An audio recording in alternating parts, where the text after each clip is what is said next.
Hi everybody, this is Judy at Judy in the Kitchen. Today we're talking about millet and how to prepare it. Now the first question you might have is, do I need to soak millet?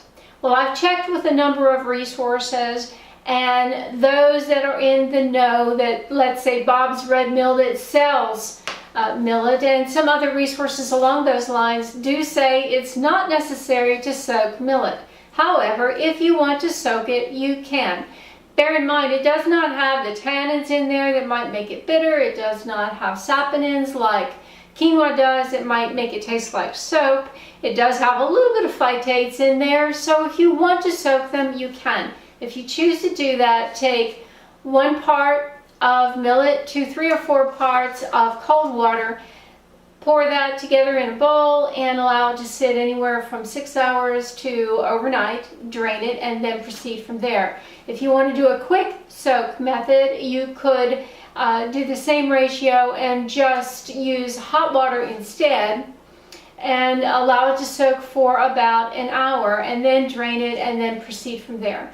Bear in mind, if you choose to soak your millet, obviously it's going to soak up some water along the way, and so therefore it's going to take less water to cook, and it will cook faster than it would have otherwise. So bear in mind that your cooking time and your amount of water will need to be adjusted a little bit from having soaked it.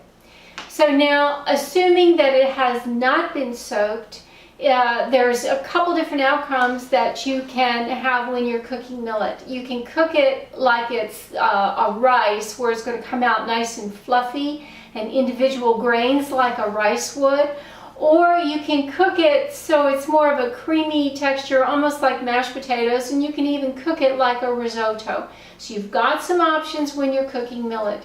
If you want to cook it like a rice, first you would want to rinse your millet, assuming it hasn't been soaked, and then drain off any excess water from there. And then you take 1 part of millet and you add it to 2 parts of boiling water or stock. And a lot of sources will suggest that you use stock because the flavor of millet is on the bland side. Then allow it to return to a boil, then lower the heat and allow it to simmer for 15 minutes or so until it's the texture that you want it to be. It could even be 10 minutes, but 15 minutes on average.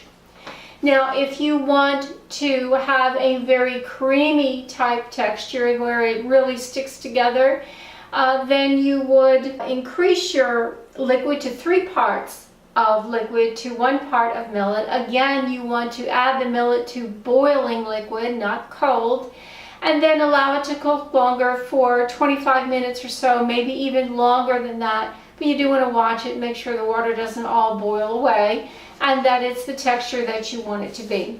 If you want to cook it like a risotto, you can also do it that way, where you have some boiling water or some hot broth or water, whatever you're using, and then add a little bit at a time and stir it a lot along the way, and just keep adding your liquid as you go, and you'll have a very, very creamy texture as well, like you would a risotto. So you do have some options there.